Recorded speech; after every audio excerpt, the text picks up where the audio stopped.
and have the Pitru Paksha dosha puja done at home, please do it. It is definitely useful. However, there is also a limit to how much it can help you.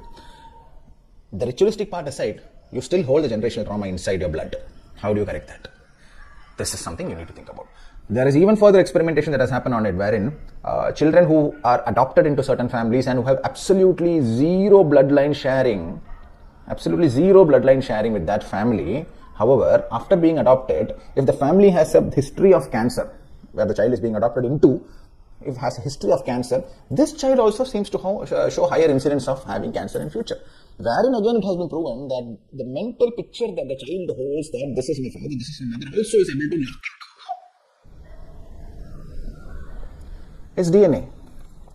Now, I've given you two examples now. It's time to relate both.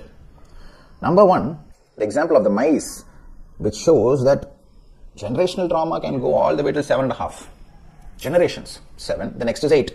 7 generations, the next will be 8. So 7.5 means the 8th one, which is, what is 8?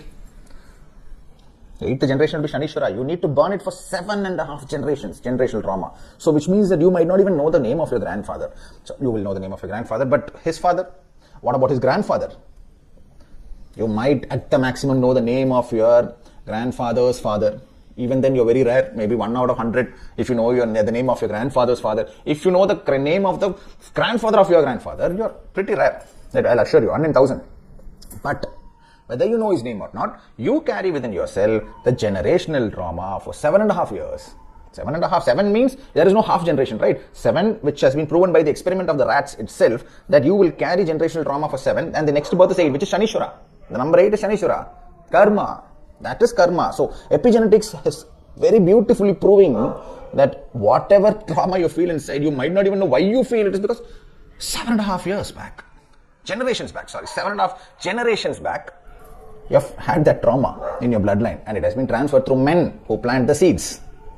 And men are the ones who will be, thrown into the streets, and you have to fend for themselves. They are the ones who will incur maximum karma. During the 7 generations back, women did not go out and fend for themselves or have to get into the streets. They did not have to cheat anybody, nor did they have to get cheated. They did not have to think of crooked ways to earn money. They did not have to get into the hate part. Women, 7.5 generations back, were different. Of course, now women and men, everybody are exposed. Things become even more exposed to karma. Women are also out of the homes. They are also fending for themselves, taking